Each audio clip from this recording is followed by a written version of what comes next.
Hello and welcome to Dungeon Master Talk, a podcast by Dungeon Masters for Dungeon Masters. I am Dungeon Master Shea, and with me today, as always, is... Dungeon Master Kyle. How are you today, Shea? Man, the weather's coming back. Yes. You know what I'm saying? We had a great Super Bowl. Yes, Chiefs fans out there, go Chiefs! Hashtag Red Kingdom. Yep. Throw that out there for us sport people that try to be, in the D&D community. Yay, sports ball! One team won the sports ball championship over another sports ball team. I will say the other sports ball team actually did pretty good. Yeah, it was actually a really good game. Some Super Bowls are not, but that one really was. So, before we start making a lot of people mad at us, thank you everybody for listening to this episode. Again, we just super appreciate that you choose to spend your time with us each and every time we drop a new episode. Just to get a little bit of housekeeping out of the way, if you missed it in the last episode, we were mentioned on the Feedspot list for top Dungeon Master podcast. We were in the top 10, the last that I checked, and that's all because of you guys, and we're just super thankful for that. If you guys are interested, we'll leave a link in the show notes for you to check out that list and check out some of the other podcasts. Those are some really good educational, some really fun live play episode that you can listen to and get a lot of good content out of that as well. So this week is going to be a little bit of a different format. We're going to kind of shake it up. Shake it up, up, up. We have technically 3 game updates, Yeet. 2 of which will be compressed into one Yeet. at the beginning of the episode, because that will tie us into our discussion, which will then tie us into our campaign. Yes. And then I will put my episode update, because mine hasn't happened yet, but it will happen before this episode airs. Yes. So, in the future, timey-wimey of all of the above. Don't get me started. You know my struggles with this. Trust me, my brain's starting to smoke, so we're just going to stop there. That being said, if you guys would like to get in touch with us, we will leave you with the how to get in touch with us at the end of the episode, so stay tuned for that. We would love to hear from you guys on all of the social medias and the emails and the interwebs and all of the stuffs. Yes, and smoke signals, although Northern Hemisphere. I'm not as good at deciphering smoke signals, but I'm working on it because there's an app for that. Is there really? I don't know. There probably is. Okay, I thought for a second. So I was like, man, this I'm is doing 2024, man. I'm pretty sure there's an app for almost everything. That's fair. It is 2024 after all. So that being said, Kyle, I will play the music and go ahead and give us your update, sir. 3, 2, 1, go.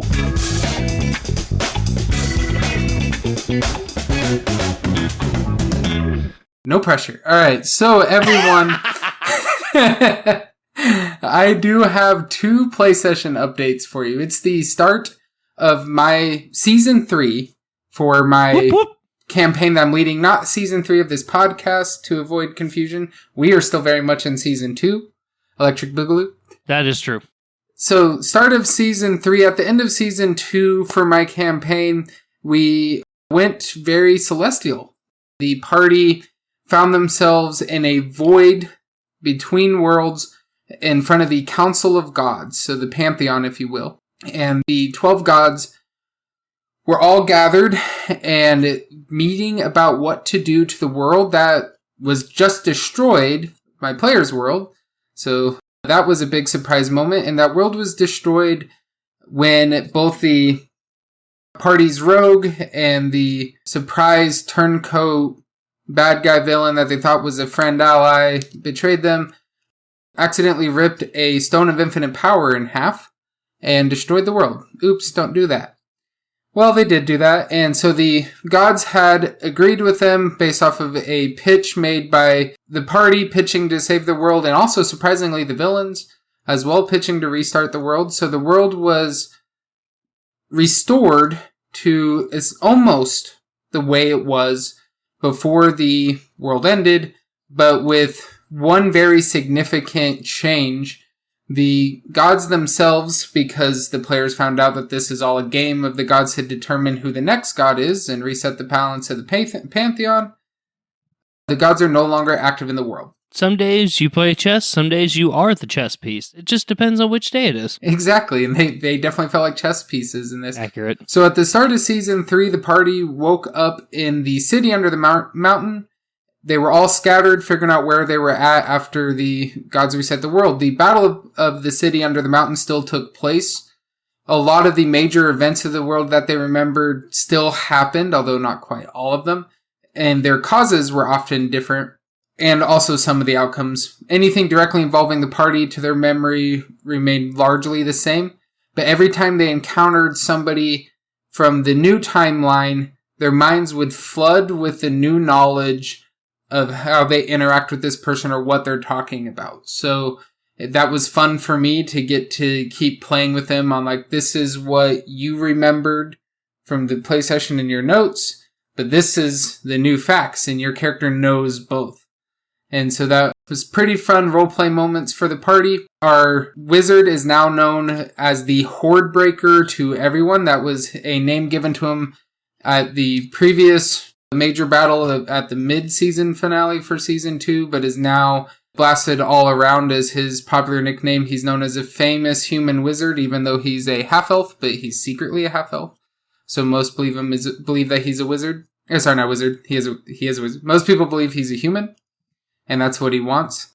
And then the party ended up meeting with the queen to determine where they are going, because they have a choice either to return to the Sword's Coast and meet with the Talarian council about the war that's going on, that's started by one of their countries in the peace pact that shouldn't be doing this, or to move on to the capital city and the country that they're in to let them know that these two cities have been sacked, help is needed, there's an orc army rampaging the countryside, and they, as far as they know anyway, the peace pact is not responsible for the war. Only this one country is. The party chose to go to the capital city and not to return to the Sword's Coast. We had a moment to say goodbye to our druid, who is going to head south instead of north to check on his father after the events that shook the world and the civil war that took place largely in his absence. Mm-hmm. We should probably clarify, because there's two of us druids. Yes, so this is Shea's character. The OG druid went south. The NG druid. Shiny Freckles is no longer with the party. He's gone rogue. As a regular member of the party, yes. We'll still get updates from you about where he's at, and you'll stay fresh. And in the event that schedules get lighter, and we can return you to the party. So definitely not writing you out permanently, but writing you out for some cool side adventures. Looking forward to that spinoff series that's gonna have like twice as many seasons, because that's how that works. And it's gonna be the one that gets the movie, and we're all gonna be jealous, but that's just how it goes sometimes. I cannot be held responsible for the actions that my subconscious tells me to write on paper, so that is fact. Dakar is his own man, Druid. It's Genasi. True. You've been warned. Yep. And the rest of the party headed north. When they were about to leave the city, they were approached by 2 royalty members from the first city that was sacked. I know I have 2 cities here that I'm not naming. So the Cliffside city that was sacked much earlier in the season, they wanted to travel with them in this world reset. The Lord had lost his arm in the battle and is crippled. And so he's a high elf, so he's dealing with the mental repercussions of his body being horribly disfigured. And then his wife is still a super incredible warrior, is welcome to come along by the party. But they have 2 guards assigned to him by the queen of the city under the mountain. One is a super serious guard who really likes the opposite of fun, basically. And the other one is an airhead who has recently learned about stabbing and slashing. And he was very excited to share his knowledge about stabbing and slashing with the party. And so they head out of town. And not too long after they are on the road, they find themselves ambushed by a group of red brands. And this is the first time in a long time that the party has encountered red brands, and they thought this would be a laughably easy encounter. And at first it was, until the party learned that the red brands were being led and joined by 2 half-red dragon veterans. Oh. The half-red dragon veterans gave the party a chance to surrender. They declined politely. If you know my party. I'm pretty sure it wasn't politely, but yeah, go ahead. Yeah, it was very polite. And the battle intensified. A large forest fire was started. Oh no. By accident by our wizard. And our remaining druid created a very large crater. One of the party members, a actually hired hand by our rogue, named Chad, did not survive the encounter. He was taken out. He was a pretty tragic character. He had actually won D&D at one point in Season 2. He had gotten a wife and family, but then in the world reset was set back with the party, had lost his family, but had retained the memories, and he was seeking to regain that family in Season 3, but his journey ended right out the gate. So that was a pretty rough moment for the party. What happened is he was taken down by one of the Red Brand warriors while the rest of the party was busy with the Dragon veterans. The rogue was aware that he was down, but was too busy fighting a half-red Dragon veteran. The druid saw that he was down too late. He crit failed his first death saving throw, and then failed the second one for his third failed check, since a crit fail counts as 2. So Chad is no more. That was our first party death since Thunder, the wolf, companion wolf, way back in Season 1. We had been very fortunate in our roles for quite some time. Mm-hmm. The party did actually take one of the half-red Dragon veterans as prisoner. Wait, what? Yes. He did not wish to die, and they convinced him to surrender, which is very rare for his kind. We'll see how that goes. I think it's more rare for the party. They never take prisoners. They do not. It may be our rogue's deep desire to have a minion. Fair. But fair. We'll see how that goes for them. We did end shortly after the combat ended, as the party is on their way to a town short ways out of the city under the mountain to get horses to make the trip on to the capital city shorter. Mm. So that obviously is not the super go lucky happy fun time update. While it was not a direct player character, this companion has been role played by one of our players for multiple real life years now, about 2.5. Yeah. And his introduction led to some of our most memorable moments as a party. It's true. He actually was originally hired by our warrior way back to one of the... Yeah, I think he was like backstory. He was back... I don't think he was backstory. I think it was like play session 5. Okay. That he was originally introduced, and the warrior hired him, turncoated him from the Red Brands. That's right. And then ended up firing him later when it kind of came out that our warrior was not keeping up his end of the contract in terms of pay to Chad, whose name was not Chad back then. In fact, he had a different name.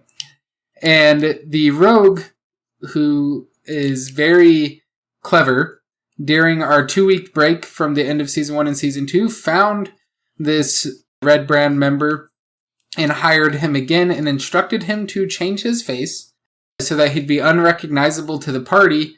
Chad achieved so by going and getting in many fights in many taverns until his battle scars changed his appearance enough that he would probably be unrecognizable. Fair. And it worked. The party consistently crit failed or very, very laughably failed attempts to check their memory with him. It's true.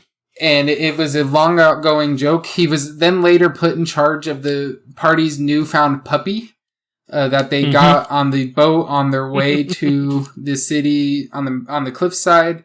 And so his name became Puppy for a bit to the rogue. He was then pivotal in the split party's journeys when a third of the party was set to a separate continent, separate country. He had some pretty incredible moments. That's where he, air quotes, won D&D, gained a family.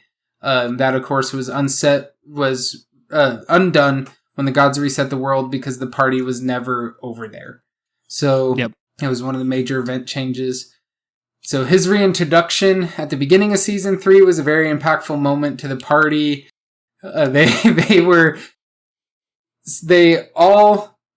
Almost every member of the party, minus I think 2, side conversation with me after I introduced him in season 3 as returned, that they were simultaneously glad that he was back, but also heartbroken by the way his story was unfolding. Yeah. And then for him to meet his untimely demise was unfortunate. Not what I wanted. Chad was one of my favorite characters to write for because of his twist and turn adventure stories with the party. Also, knowing the person who played him, it was just I think that was his like random side too, like the player that actually played him. Yep. That was fun to watch him. It really allowed him a lot of creative freedom. That he's our rogue too, and he does an incredible job role playing the rogue. Mm-hmm. But the way he plays the rogue sometimes limits him on what he's able to contribute to conversation. And Chad was his kind of way around that at times. Yep. But he still honored it that Chad did not have near the equivalent knowledge to the party's goals or even the rogue's goals as everyone else. So it led to some pretty funny moments. Oh, yeah, for sure. So I guess that being said, do you want to kind of lead us into the discussion that you wanted to bring up? Yep. So obviously, listeners, that was a impactful, emotional end to the session for the party. We still had some levity. We were still us about it. This was all stuff that in our session 0 we talked about may happen. It's always harder than you think it will be whenever a character or companion or even NPC deaths do occur. So what I wanted, and this was actually Shea's idea, it was this really perfect timing and he had no idea that this happened. So what we wanted to talk about was, how do you come back from emotional moments like this in D&D? So we, shortly after this happened, wrapped up. Everyone still had a good time. It was a fun play night. But next time we meet, we're still going to be us. Before the play happens, we're going to be joking around, catching up from the month in between. But then once we're into our characters, how do we come back, get back on track, get reconnected into this world, and back into that fun D&D feel from an emotional moment like this? I mean, I think there's a few different ways that you can do this. I'll just kind of briefly, like in our group, we actually had a couple of those moments in the same fight. Mm-hmm. One of them was they were underground, and the boss villain of the fight, if you will, basically outright took the life of the mother of the tavern owner that they were staying with. Oh no! Which completely took the party by surprise. And then one of the minions that they were fighting actually had a mask from one of the barbarians' village that was raided and like ransacked and like burned to the ground and stuff. So he had one against this guy as well. Mm. So that being said, I think there's a couple of different ways you can do it. Like one, like you just did, like end the session, like kind of get that nice cliffhanger that everybody is either good or not good with. Mm-hmm. You know, there are times where like if you get that hook for a cliffhanger, like in your favorite TV show, you're like, no, this cannot be the last episode. I need to know what happens. I have to know.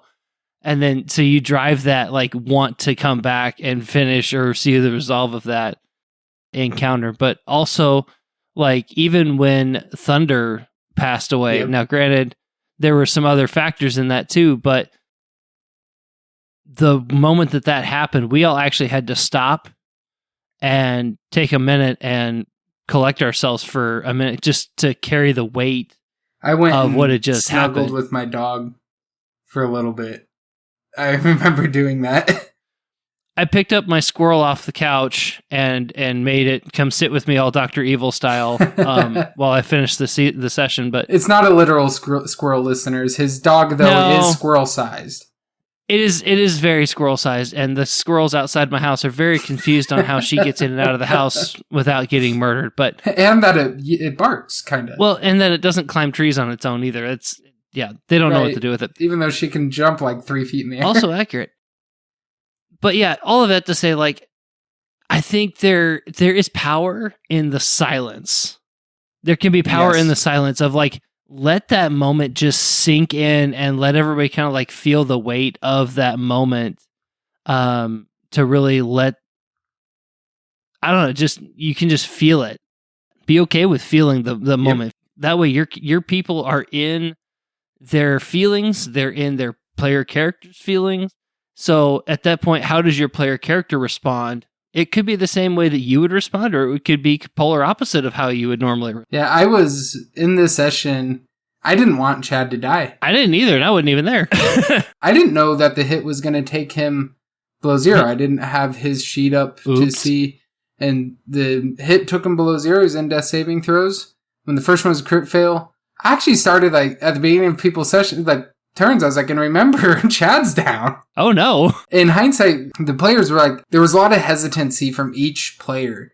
And repetitively, they would go, I don't think I would notice this because I'm over here and I'm zeroed in on this half-red dragon veteran, very intimidating, very powerful foe of my own right. One of our warriors was just locked in a sword fight with just one of the standard red brands. But like he said, this was kind of his opportunity to take out some of his pent-up emotions from the end of season 2 and everything that happened. And so he was zeroed in on that. And mad props to everyone for role-playing it right. And Shea's absolutely right that letting it sit is hard. Yeah. But oftentimes the right thing to do. I think a lot of times, if you can in the session, that's a great call. But the timing's not always going to let you. If you're a half an hour in, then ending there is not easy to do. We weren't. And sometimes you got to get it to an actual stopping point. We finished combat. We had some roleplay moments afterwards, but we did wrap up relatively soon afterwards because the time of night was right for us to wrap up too. But letting the players roleplay it, letting them feel in those characters at the moment for a period of time is also powerful. And I think it comes back to knowing your party, knowing how they want to handle it. And that's not always easy. Way back with Thunder's death, we were all pretty new. I cannot say that I knew you guys as D&D players that well. And I learned a lot about the party from that moment. That did kind of help me prep for future impactful moments. That one, I had a good idea. It was going to happen. It was thematically right. It was we were trending towards it. It was still hard. Yeah. This one was much more abrupt, and the dice just declared it was his time. The dice declared that he was not meant for this season. And so we'll see if this is truly his end or not. D&D has options for that, but it is all up to the party. My read is this is probably his end in this campaign. Now, Chad, the character, could come back in another campaign. That's how characters work. But as Chad, formerly known as Chad. Yeah, the artist formerly known as Chad. There's stuff that can happen, but for now, he's gone. And so letting that weigh in, but also taking that time out of character DMs, check on your players. Sometimes it's easy in session 0 to say, yes, I'm okay with this. But that's different multiple years later, building connections and talking it out. And I know we talk about all the time, like video games and TV and other media, like deaths like this do make it feel more, they are hooks, they are powerful storytelling elements. They do make the game feel like there is weight and there is risk to every choice, risk to every battle. And we do want that for D&D as Dungeon Masters, for Pathfinder as Game Masters. But we do want to make sure that at the end of the day, this is still a game and that this is still a fun time. So do check in with your players and make sure that we're all good here, because it is, I think, different when it's a character you're role-playing than a character that you're handling the controller for in a video game, or sometimes character deaths on TV. Like, I have cried when a character died on my favorite TV show, and Chad's death, I was affected by it. When Shade listens to the recording of that session, he'll see I didn't cry, but I will cry for you at my desk at work. So, and then players coming to me afterwards saying, "You killed Chad." I was like, "No, I didn't. I didn't. My dice did." So don't blame me. Like, no, I didn't. That character exactly. Did. Be mad at them. You got vengeance. I do want to throw in a little bit because you kind of touched on this. There is a difference, I think, between a NPC death and a PC death. Yes, absolutely. Both can be hard, especially like given time. Like, if there was like Chad, for example, because since he traveled with us, he ate with, he took watches with us. He did all of the things with us. So we got to know Chad very well. But even, let's just say for the sake of argument, let's say the druid died. Yeah, that would have been even worse. Right? For example, I'm going to pick on her because, she's my counterpart. If the NG druid had died, it may not have had as big of an effect on the party as the OG druid would have because he's been there since the start. Yep. But even then, like, just checking on the player, like, at the time, like, right after that, but, like, checking in on the character when they bring their new character to the party. Yep. Because more than likely, they're not going to have another PC ready to go on the spot. Only Shea would. That's also true. But at the same time, you're not going to be able to just outright drop that new character in. Yep. It's not like a respawn with a different character. Like, the story has to evolve and go on. Allow for it. Exactly. There has to be a natural flow of where said new character can meet the party, either get on good graces with the party to be able to travel with them, or they just look at them like, hey, you with the face, come with us, and that's the way it's going to be.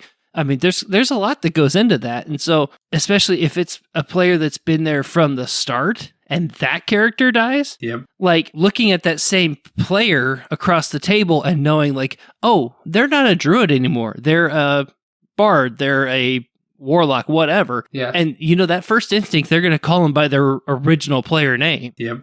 They're not going to call him by the new guy, at least maybe not for a few sessions till they switch that gear. But it's going to take time. Yeah, well, there's been in our playgroup, there's times I slip, and yep. Our wizard, I've known him since the 2nd grade. I've been very good friends with him since 6th grade. I'm in my 30s now. So yesterday. And there's times I slip up and I call him by his wizard name. It's true. Not by his real life name. And I've known him for years. But it's this, I'll turn to him, he'll say or do something, and I'm like, wizard. It's true. It is something that you do want to give time to breathe, but also at the same time, you don't want this story to grow stale there. Correct. Give it time to breathe. Don't give it infinite lead time. Yeah. You do sometimes have to hook the party back into motion, and it depends on the party. Some players will be gung-ho to just move on, keep going, and also depends on the scenario that you're in that the death occurred. Yeah. And it's not always a death. Sometimes these heavy emotional moments, it's the payoff. Long last, we did X, the big story beat. Yep. Sometimes it's the city was sacked because we didn't go there. Yep. And so now we're seeing like the keep where we ate, the inn where we encountered that crazy band. It's gone now. That's emotional. And you want to give them time to role plan that, but be ready with what's going to come next. For my party, I don't feel like and we'll see how the next session goes. I get this sense that they're ready to keep moving. Yeah. But we'll see how they feel after they've had a month to feel it. Next session, I'm going to be ready for something to get them going again if they're not going. Well, if they walk in your front door with torches and, pitchforks, and you should probably not then have I'll session. greet them with pizza. Yes. This is my big fork. Yes. My big pitchfork is now my regular eating fork. No, I'm kidding. The other thing that just came to mind too is, let's just say for like you were talking about with Chad, like you have like these ideas and this like plot that you had kind of going. Let that story go with. Yep. I think that hook needs to go with it. Like, and as sad as that is, like from a DM perspective, that like, oh, there was this really, really cool, fun, blah, blah, blah. Let that go. Like everything that goes with that PC or NPC, just keep it with that NPC or PC and just let it die. There's large amounts of my notes for Chad, for your character, for the previous player character that had to leave our campaign because of life changes. Yeah. That I have now out of my notes for this campaign and just back into my D&D ideas pool. Yeah. The reason for that is if I still had it in my campaign notes, the temptation would be there to still try to make it work somehow. Yeah. But the truth is, it won't land. It'll feel cheapened if you force it within the same campaign. Forced. Yeah, I think that's the best word, forced. Those big moments, and I still have a lot of stuff. Do not worry. My notes are not bare. But there's a lot of stuff that I think that would have been immediately cool, especially with the return of Red Brands, Chad being an ex-Red Brand. that would have been fun to unhash in season 3. We're not going to get to do it from that way now. There's still going to be, the Red Brands are not done. This is not the last time they'll encounter them, because now there's a new emotional tie to fighting the Red Brands that wasn't there before. The Red Brands were a laughable group way back in season 1. The party got so used to dispatching Red Brands that they almost did it for sport.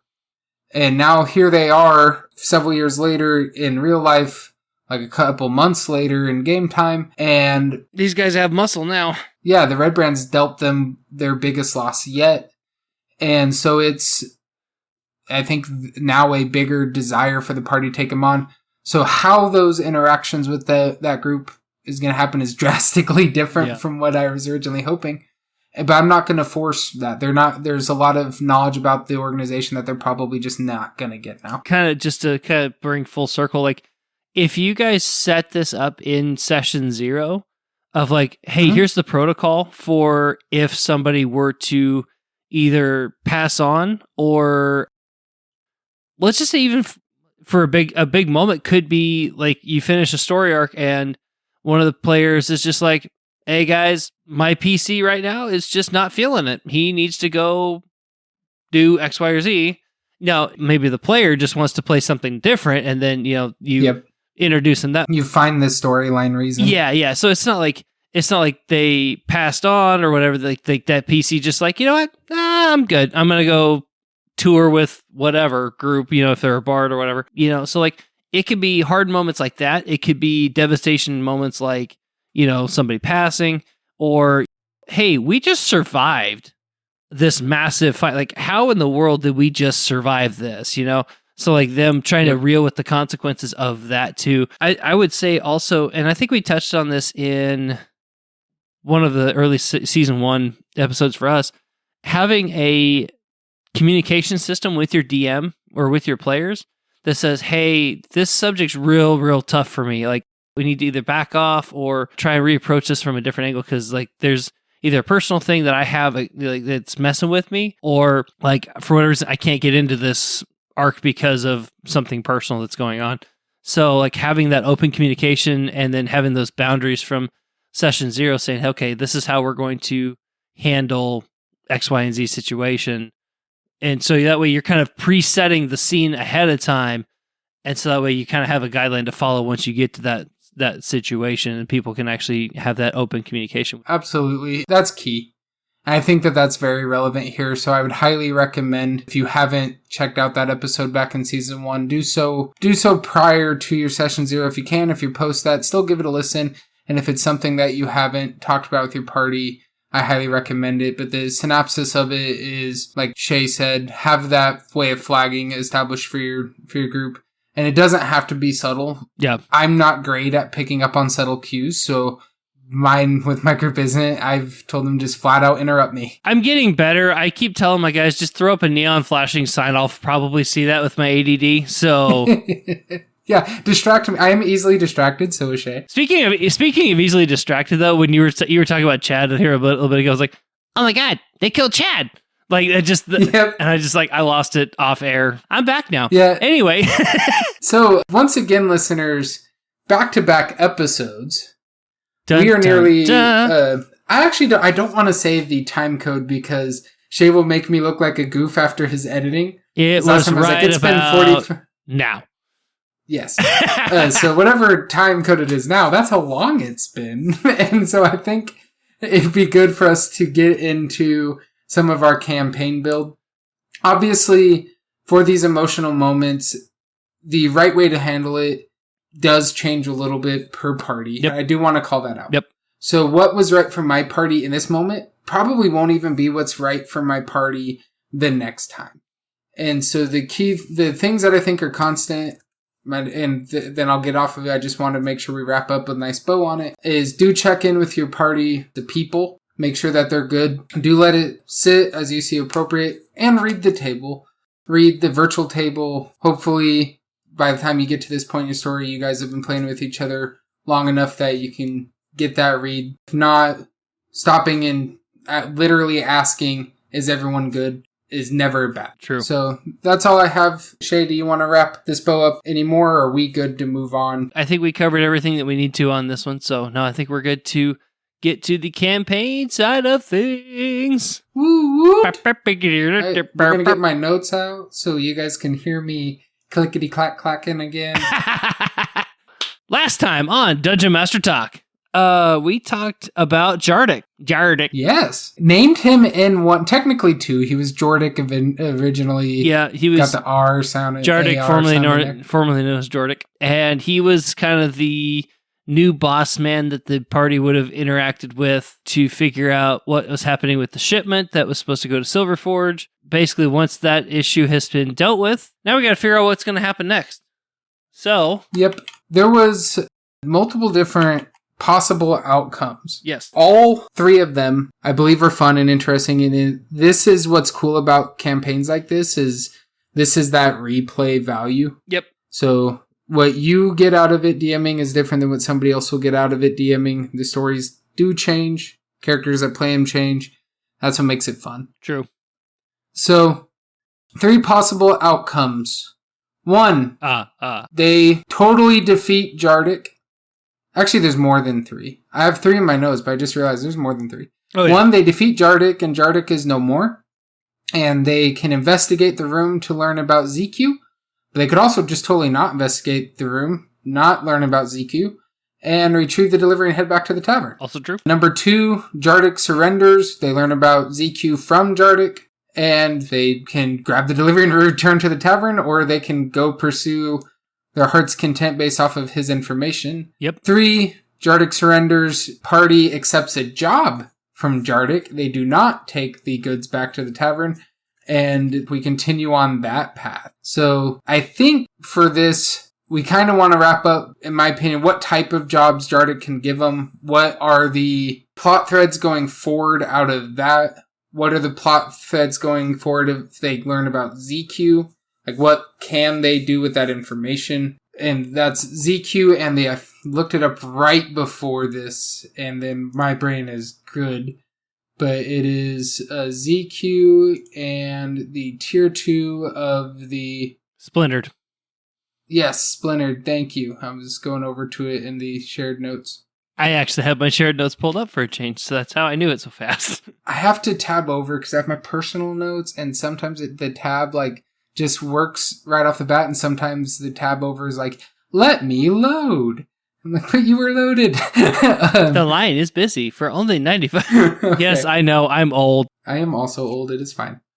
So, yeah. I think, obviously, the probably easier to plan path out of this is they finish off Jardik and they take the delivery back to the tavern. Okay. Because that's largely retrace our steps. And then we determine, hey, what happens at the tavern. That's not boring. Just because it's the easiest way does not mean that's the boring way. I want to make sure that listeners, we know that, that's not, we don't want to be oh man, they chose this one. Or what they could do is because the driver came back with them, they found the driver on the way to Anthron. Yes. So I found it too. Antheon. So they could send the driver from Antheron back to Silverforge to get that going. And then if they felt like they wanted to tackle the bigger fish, then they could go on that. And yep. Or they could take the thing back themselves and be heroes and yay, everybody gets their stuff that they need. Yep. Either way, as long as the shipment gets back, that's going to increase their reputation in Silverforge and earn them favor, essentially. Mm-hmm. I think we established there's a money system that's based off of more bartering, and I don't think they're going to get rich. They're not going to get showered in gold and hey, you never have to worry about want again. Yeah. But it's that kind of favor that they'd gain. But also, if they decide to send it back with the driver, they're still going to get that to a degree. And if they hunt the next tier down, go after this ZQ, that can also lead to favor and riches, but just as more of a long-term game. Mm-hmm. But whereas if they accept jobs from Jardik, that could end up having a negative impact on their reputation with Silverforge. Because depending on what the jobs are and depending on how the information can get back, obviously how those events go is going to be what plays into it. But I think that's where that risk is with that. Yeah. Even though it could get them more immediate earnings. I think also, too, from a player standpoint, if you are a milestone-based DM versus XP DM, I would say that if whatever happens after Jardik, they would level up. Yep. If you're doing this solely on XP, then you probably want to throw a few more like small encounters in there to get them to that level. But I would say a level up, if you're a milestone type of DM, would be right after Jardik. Right after if you are XP, do remember that the player handbook does account for giving XP based off of roleplay. Yep. Defeating Jardik defeating a villain does not always mean that you ended them.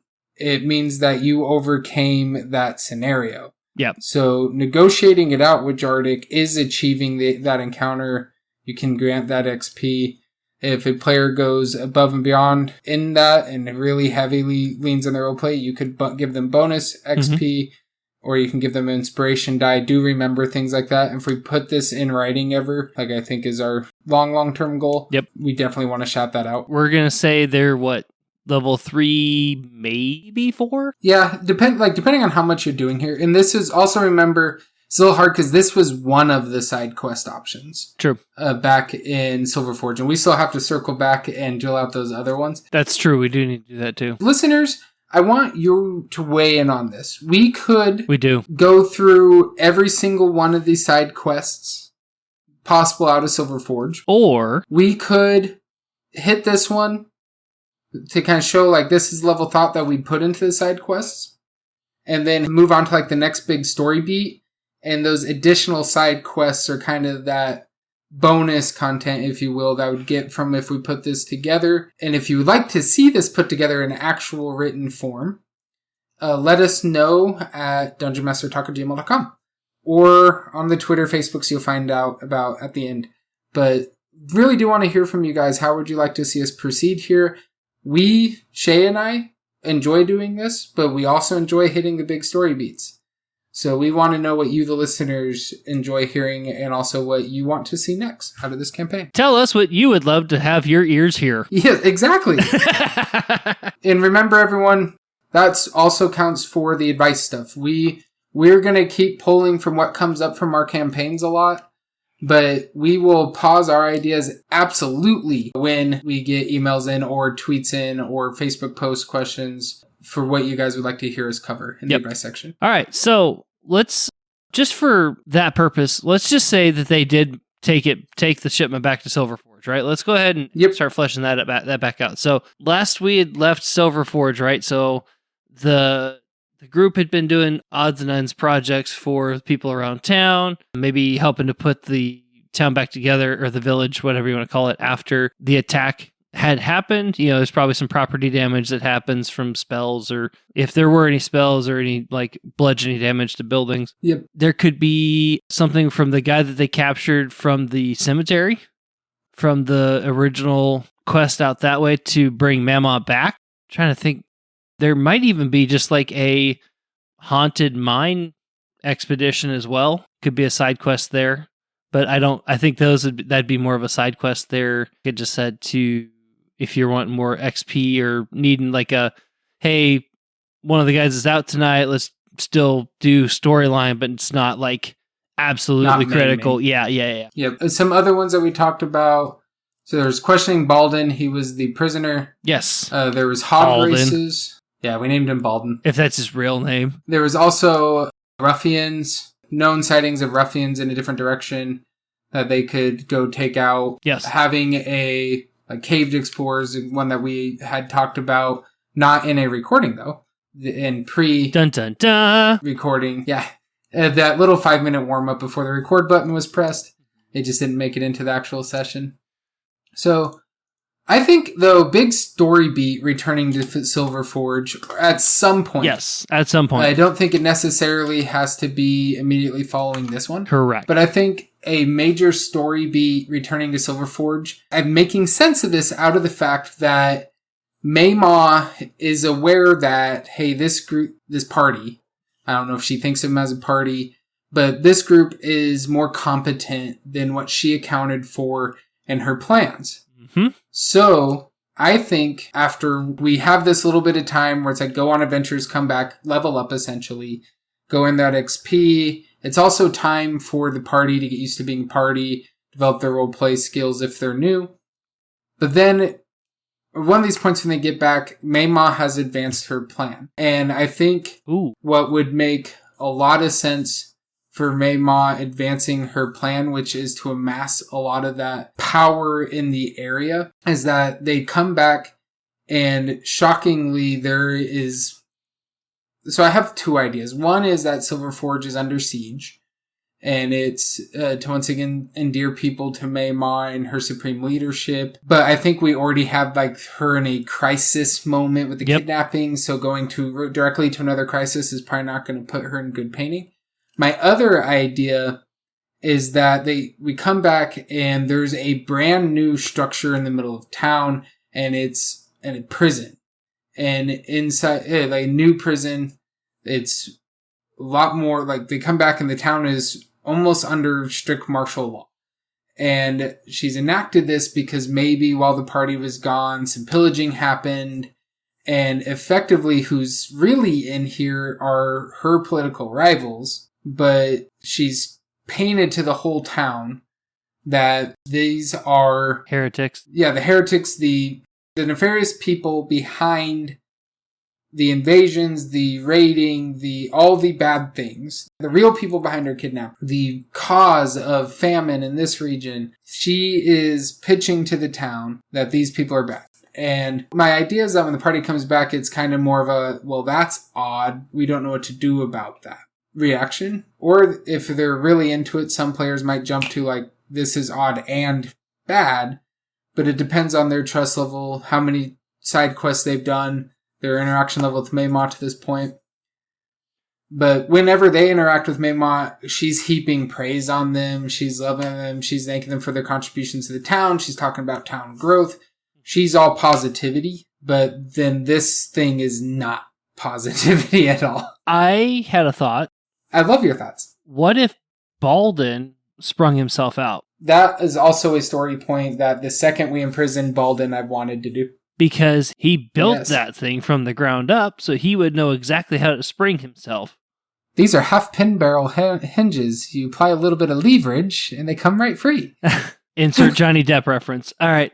I love that you know the reference. I knew exactly where you were going with that. POTC1. I love that we picture this scene. Oh, I can see the scene in my head, too. Yeah. But, so, like, that could be something.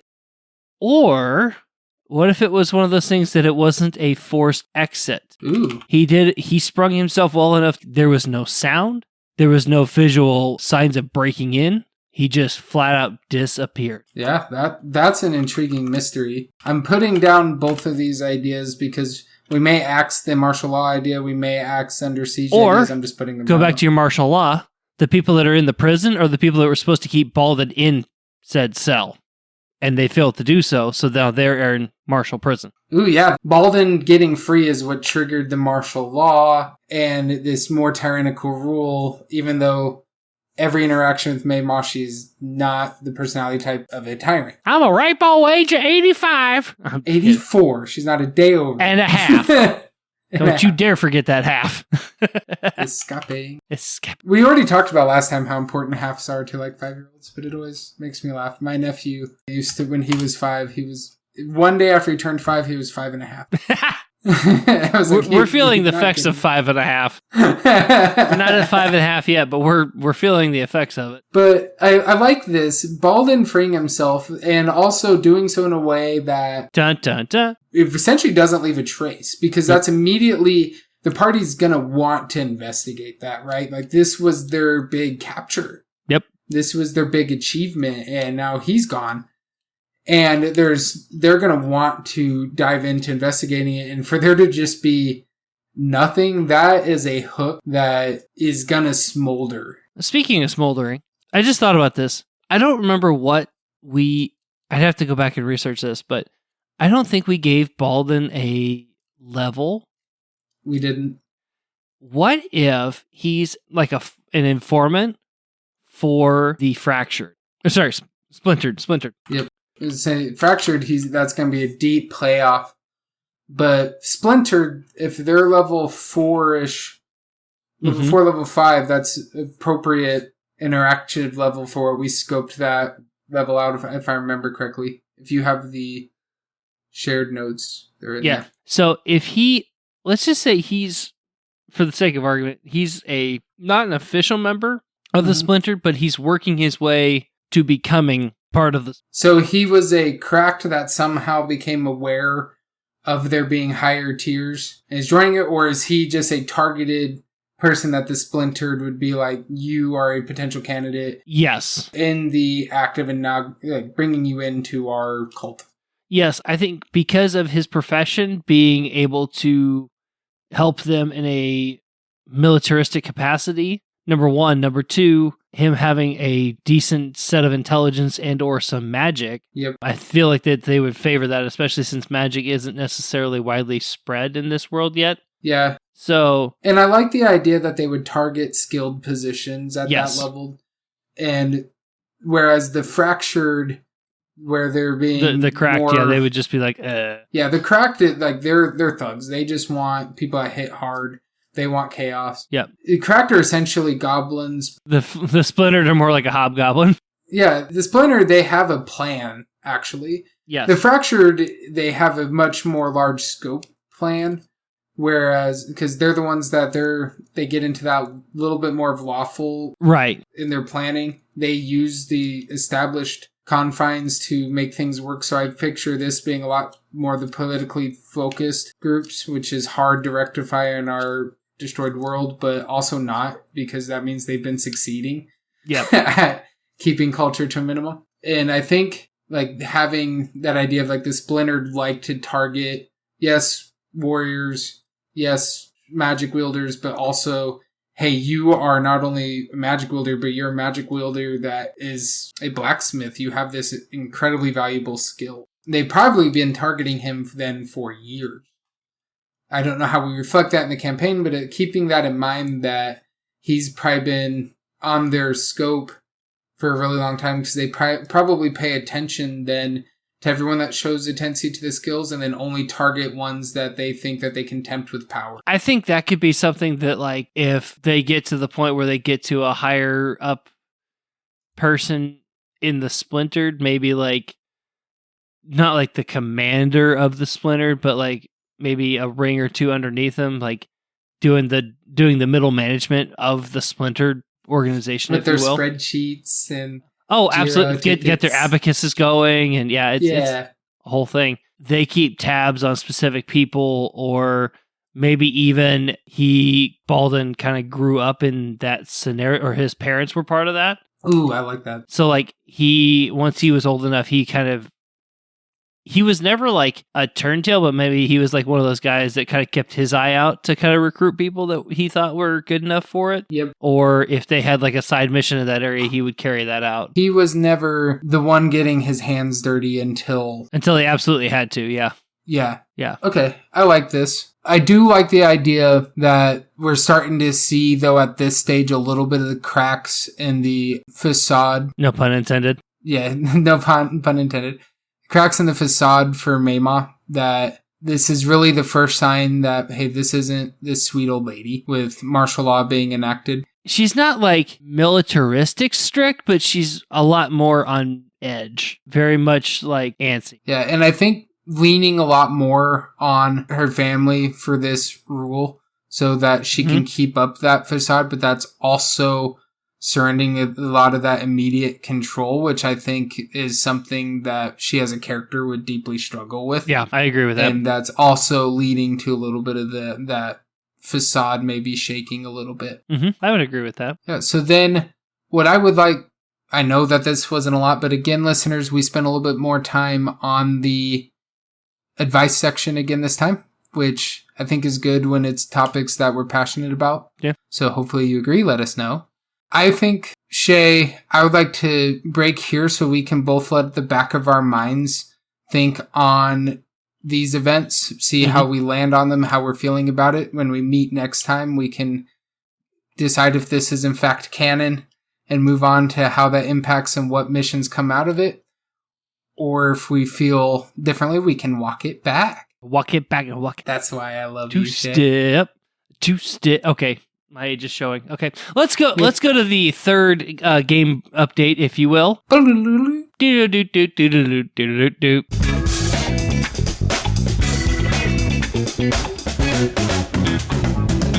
All right, listeners, it is my turn to give you the game update for Shea's group.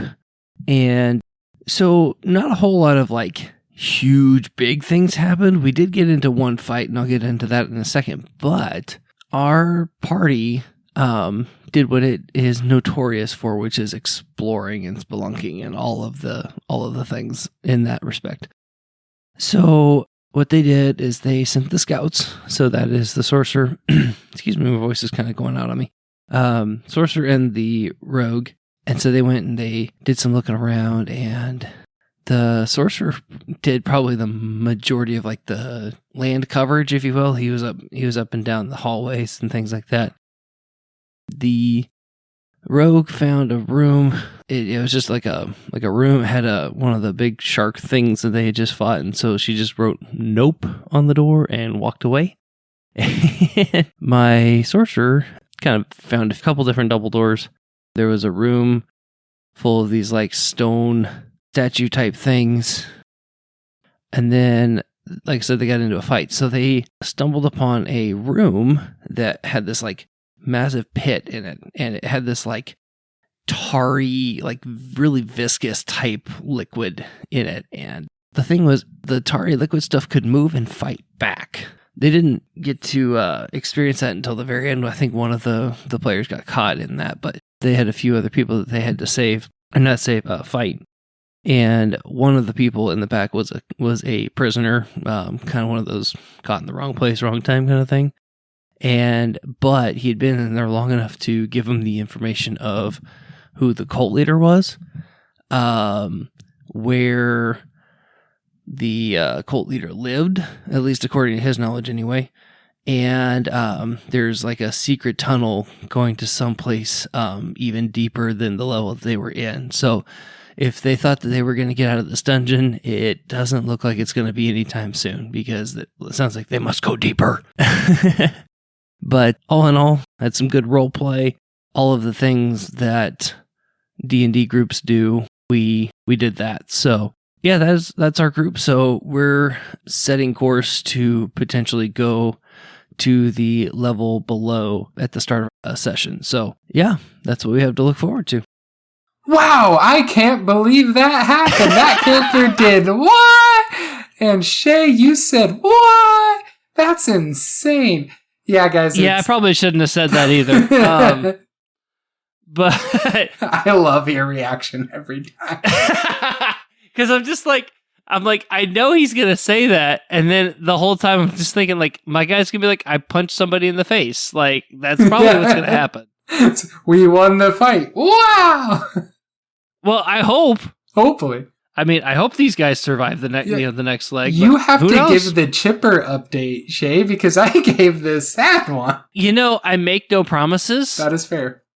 I will do my best to at least make them sweat a little bit. So, as you should. Speaking of sweating, thank you everybody for listening to this month's episode again. If you would like to get in contact with us, like Kyle said earlier, just give us an email at dungeonmastertalk@gmail.com. We would love to connect with you there. If you have questions, comments, virtual Rotten Tomatoes you want to throw at us, any of the above, we'll take it.